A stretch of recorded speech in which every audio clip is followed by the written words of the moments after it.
지역사회를 붕괴시키고 수도권 과밀화를 더욱 가속화시키는데 이 이커머스가 또 한몫을 할 거란 말이에요. 4차 산업혁명 뭐 좋았습니다. 뭐 지금 당장은 여러분 우리는 웃으면 됩니다. 하지만 지도부들이 포기한 문제가 있습니다. 바로 뭘까? 지방 소멸하고 권 과밀화 그리고 저출산.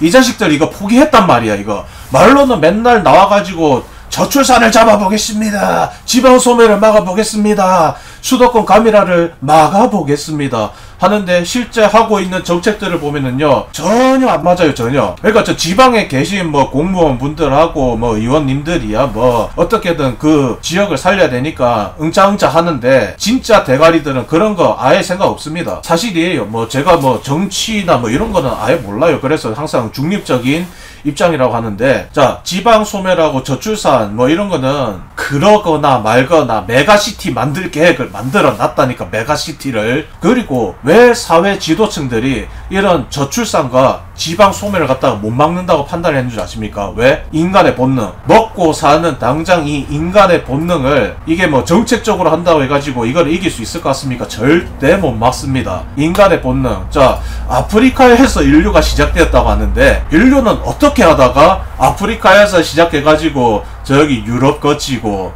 중앙아시아 뭐 이런 곳들을 다 거쳐가지고 여기 한반도 끝으로까지 이동을 했을까? 저기 일본까지 가게 되었을까? 한번 생각을 해보자고요. 이거는 인간의 본능입니다. 뭐 부족끼리 영역 다툼을 했다고 치지만 결정적으로는 먹고 사는 문제, 더 나은 삶을 위해서 본능적으로 이동을 했다는 것이 맞습니다.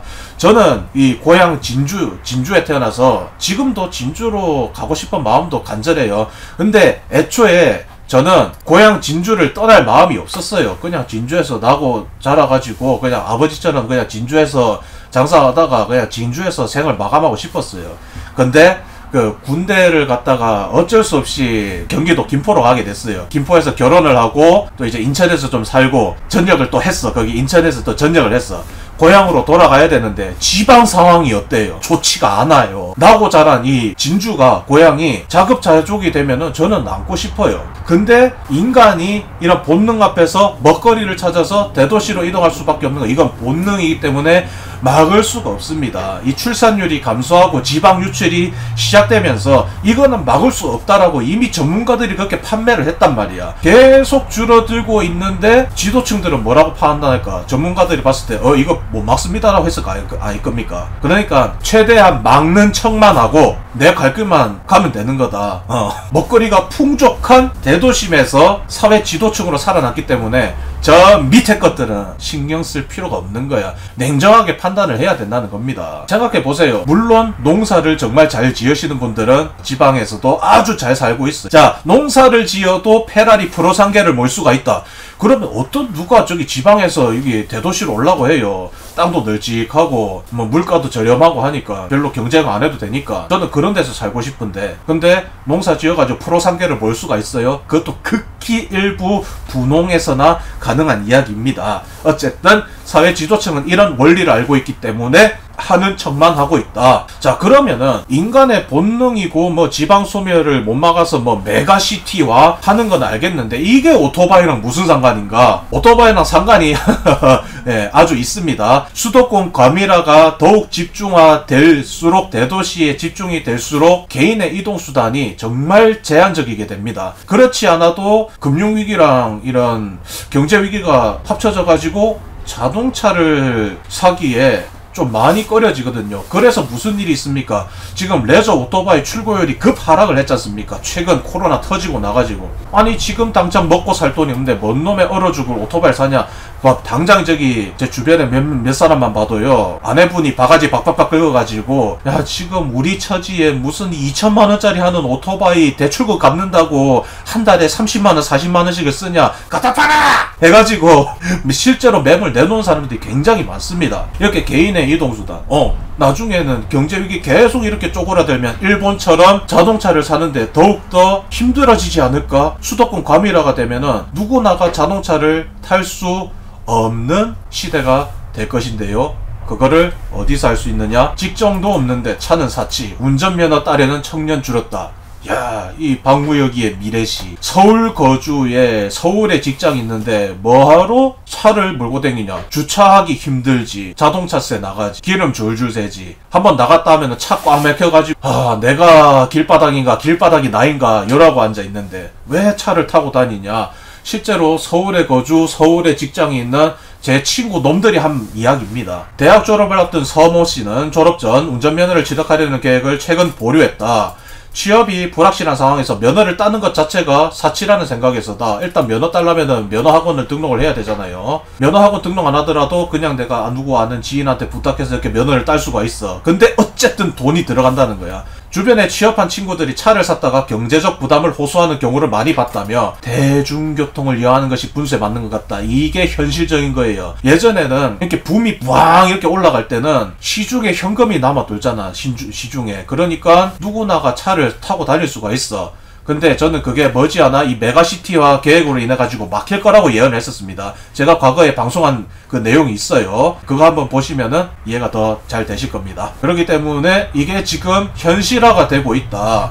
운전학원 울상 폐업 4년 새 27곳. 이거 진짜 중요한 겁니다. 운전면허 학원을 갖추려면은 이게 조건이 굉장히 까다로워요. 당연히 부지도 넓어야 되고 이것들 다 포기하고 수익이 안 나오니까 어쩔 수 없이 폐업을 하는데 무려 27곳이야. 규모가 작은 것도 아닌데. 운전면허 신규 취득자는 88만 명으로 전년 대비 9.1% 감소했다. 2021년 신규 취득자는 107만 명 수준이었는데 2020년에는 100만 명 선이 무너진 데 이어 가파른 감소세를 보이고 있다. 이제 차 안 사는 게 아니라 못 사는 거라고. 못 사는 거. 현실적으로다가 차를 봐요. 쭉쭉쭉 떨어지죠. 앞으로 이 경제위기가 지속되면은 이거는 더 심해질 겁니다. 더. 부산 운전면허 취득자 3년간 14,000명 급감. 뭐 대충 이렇게 잘 아시겠죠? 운전면허 학원도 없어지고 운전면허 취득자 자체가 줄어든다. 이게 다 경제위기도 있지만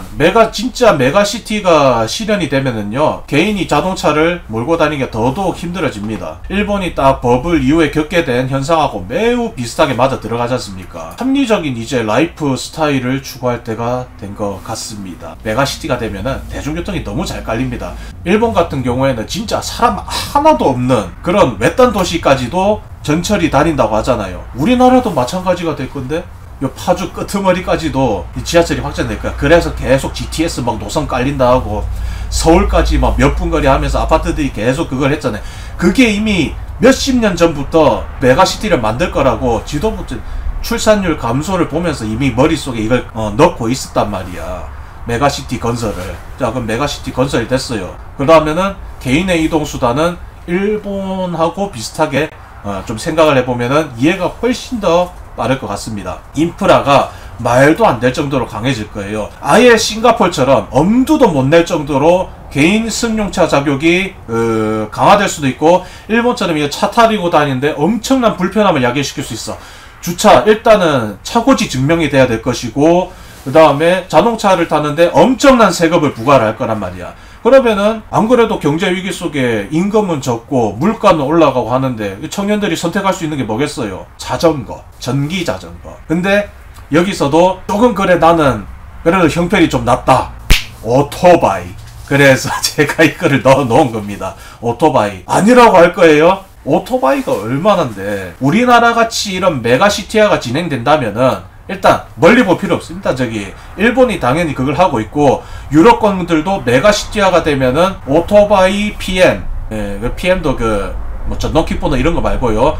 전기 자전거 그리고 개인형 뭐 이동수단 뭐 다른 것들 많잖아요. 오토바이 125cc. 우리나라처럼 이런 곳에서 메가시티화가 진행이 된다면은 소형 모터사이클이 주차난 문제를 어느 정도 해결해 줄 수가 있고 개인의 이동수단으로서 더욱더 가치가 높아질 것으로 보고 있습니다. 그러면은 지금 이런 이커머스 시장에서 급격한 성장으로 인해서 모터사이클 그리고 전기 이륜차가 큰 역할을 하게 된다고 하는데 그게 언제일까? 결국은 시기를 가늠하는 게 좋겠죠. 일단은 굉장히 가속화가 될 겁니다. 당장에 이마트가 칼을 빼들었잖아요. 이런 대기업들 쿠팡하고 이마트하고 아니 정확하게는 이마트가 한판 뜨자 니 혼자 다 처먹을 기가 한 뜨자 해가지고 칼을 딱 빼들었어. 이마트가 1시간 경쟁한데 그러면 쿠팡은 안 할까요? 쿠팡은 뭐가 있죠? 쿠팡 이츠가 있네. 이런 출혈 대경쟁 속에서 중요한 역할을 누가 할 것인가? 배달원이 할 것이다. 배달원들의 역할이 더 커질 것이다. 자, 아까 전에 말했죠. 탑차 타고 서울 도심을 누비면서 1시간 내 배달되냐고? 안 된다고 했습니다. 그러면 오토바이로 가야 됩니다. 오토바이에 대따시만한 배달박스를 달든가, 아니면은 옛날에 저기 알잖아요, L자로 되어 있는 그 짐대 해가지고 가스통 달듯이 쌀포대 달고 뭐 달고 하든가, 그런 것들 배달원분들이 굉장히 중요해질 겁니다. 무역이는 돈방석까지는 아니더라도, 모르겠어요, 돈방석까지는 아니더라도 빨리 빚 갚고 털 수 있게끔 좀 빨리 이런 시대가 오지 않을까 내심 기대를 하고 있습니다. 하지만 이게 배달업계 관련 그리고 배달업 관련 사업자들한테는 정말 희소식이지만 국가적 입장에서 이러한 현상은 정말 좋지가 않습니다. 말은 이게 4차 산업혁명이고 이거 IT의 산물이라고 하는데, 결국 그 끝에는 노동자의 직접적인 노동이 있기 때문에 실패한 4차 산업혁명이라고 볼 수가 있습니다. 그러니까 진정한 의미의 이런 4차 산업혁명은 내 집 앞에, 그러니까 우리 집 앞에 사람이 아닌 자동화된 시스템으로 배송이 와야지만 이게 진정한 의미의 4차 산업혁명이라고 봅니다. 우리 집 앞에 뭐 로봇이 온다거나 그거 하잖아요. 그 배달 왔어요 하고 이렇게 뚜껑 쫙 여는 그 로봇이 벌써 개발이 되고 있죠. 그게 상용화가 돼야 진정한 의미의 4차 산업혁명입니다. 지금은 과도기입니다. 근데 이 과도기가 너무 커져버리고 너무 이 시장이 정착화가 돼버리면 우리나라에 굉장히 안 좋은 그런 시대가 펼쳐질 수도 있습니다. 로봇이 이렇게 화물을 보관하는 곳에다가 배달을 딱 하고 배달 끝났습니다 하고 카톡으로 이렇게 뭐 보내주고 이렇게 해야 되지, 사람이 가는 거, 이거는 실패한 거예요. 왜 이 이커머스 시장이 실패한 게 4차 산업혁명의 실패라고 하는지는 직접 노동에 그 답이 있다고 했습니다. 그러니까 현 상황에서 실패한 산업이기 때문에 결과적으로 생산성이 나아지지 않을 겁니다. 그러니까 배달 시장으로 향하는 이 많은 인구들이 결과적으로 국가의 생산성을 떨어뜨리는 일들을 할 거예요. 그러니까 뭐만 하면은 이러잖아. 뭐만 하면은 배달이나 하지. 실제로 배달이나 하지를 해버린다니까. 그래서 산업 현장에 있던 많은 분들이 이탈해가지고 배달 시장으로 들어가기로 했었어요. 코로나 때. 근데 지금 만약에 출혈 대경쟁 1시간 이내 배달 서비스 하면서 이커머스 시장이, 퀵커머스 시장이 엄청나게 커진다고 해봐. 거기서 또 누가 수익 인정할 거 아니야. 또 이거 400만원 벌었어요, 500만원 벌었어요, 이것도 할 거 아니에요. 그러면 또 솔깃한단 말이야. 나 여기서 용접 찢고 있는데 이거 사람 대우도 안 해주고, 날씨는 추워 죽겠고 얼어 죽겠고 더워 죽겠고 숨도 못 쉬면서 매일 매캐한 연기 맡아가면서 하는데 이거 이러고 살아야 되나? 저거 400만 500만 한다고? 절로 가자. 진짜 산업 현장에서 이탈해가지고 배달 시장 가잖아요. 그 시작이 바로 대한민국의 근간을 무너뜨리는 출발이 될 거란 말이에요. 제철, 건설, 선박 이런 데서 굵직한 규모의 이런 산업들에서 대규모로 실업자가 발생하고 있잖아요. 지금 건설하면 건설 경기 안 좋다고 하지. 그래서 일거리가 없으니까 어때? 사람들 다른 일을 해야 되는데 다른 일을 둘러봤는데 없어. 다들 지금 실직자 되고 일은 없고 막 그러고 있잖아. 당장에 지금 모 자동차 지금 대규모로 파업 진행하고 있다고 하는데 그 공장 철수한다고 하니까 지금 난리가 났잖아요. 그러면은 이 사람들 또 어디 갈 건데 하는데 진짜 할 데가 이런 거밖에 없어요. 진짜 배달 시장으로 갈 수밖에 없어. 생산적인 산업이 활기를 띠어야 되는데 그게 안 되고 있단 말입니다. 그런데요, 지금 대형마트도 지금 문을 닫고 있다고 있잖아. 이마트, 롯데마트 이런 대형마트도 문 닫는다고 하잖아. 잘 생각해요. 대형마트에 거기 일하는 사람 해봤자 얼마라고 생각하는데 엄청나게 많습니다. 이게 단순히 그렇게 생각해야 될 게 아니야. 그 대형마트에 연계되어 있는 것들까지 생각을 해야 된단 말이야. 대형마트에 배송 가는 사람, 대형마트에 물건 납품하는 사람, 대형마트를 지키고 있는 경비 인력, 그리고 대형마트에 이런 경비 업체들이 카메라 달아주고, 대형마트 하나 생기면은 대형마트 생길 때 그거 가가지고 바닥도 미장하고 전기도 깔고 그럴 거 아니야. 근데 이게 더 생기지도 못할 망정 사라지고 있다는 거는 엄청난 실업자 수를 야기시킬 수가 있다는 겁니다. 그러니까 지금 제조업 전반에 걸쳐서 일자리가 줄어들고 이 실업자들이 딱 쳐다보니까 우리가 할 수 있는 일이 뭐지 딱 했는데 이커머스 시장이 커지네. 국가적으로 이게 위기 상황인 겁니다. 아까도 말씀드렸는데 이 이커머스 시장이 성장을 하면은 관련 사업가인 저 같은 사람들은 이득을 봅니다. 큰 이득을 취하겠지만 참 이 나라 경제가 파탄으로 가고 있는 거, 그리고 미래가 없는 한국을 갖다가 또 보고 있자니까 미래시 하나만큼은 출중한 박무혁이가 참 이런 현실들을 보면서 유튜브로 안 다룰 수가 없었습니다. 그러니까 이커머스 시장이 올라간다 하면은 다른 관점에서 분석을 해가지고 이런 것들을 유튜브로 낼 수 있어야 되거든요. 근데 저는 구독자가 5만 명밖에 안 되는 일개 개인입니다. 제 아무리 살펴봐도 이 이커머스 시장이 저 이마트하고 롯데마트가 저런 출혈 대경쟁 쿠팡하고 해가지고 3파전 벌이는 이게 진짜 안 좋은 일로 발전할 거다라는 거를 그 누구도 이야기를 하고 있질 않아요. 누가 하나 지적을 안 한단 말이야. 왜 그런지는 모르겠어요. 진짜 몰라서 안 그러나? 안 그럴 것 같은데 이미 알고 있을 것 같은데. 그래서 제가 개인의 유튜브를 하기에는 지나친 좀 분석이 아닐까라고 하실 수도 있지만, 합리적인 이런 여러분들께서도 얼마든지 해석을 하실 수 있는 객관적인 보도 자료들을 가지고 박무혁TV에서 분석을 내놨으니까 참고하시길 바랍니다. 네, 어쨌든 지금 당장에 이 이커머스 시장이 엄청나게 발달될 가능성이 보이고 있으니까 관련 사업가들은 이로 인한 연계 사업을 구상을 해야 될 것이고, 각 개인은 미래 시장 예측을 통해서 각자 도생을 할 마음의 준비를 단단히 해야 할 것입니다. 레저 오토바이 붐이 여기서 다시 한번 고점을 찍는 날이 올 건데, 그걸 한번 봐야 되겠고요. 만약에 고점을 찍었다 그러면은 하락할 것도 예상을 해야 돼요. 언제 올라갔다가 진짜 국가 부도나 하면서 이게 내려갈지 모르는 그런 상황입니다. 그러니까 여러분들께서도 박무혁TV의 이러한 자료들을 보셨다면은 한 번씩 재고하셔가지고 미래 준비를 단디 하시길 바라겠습니다. 이상이었습니다.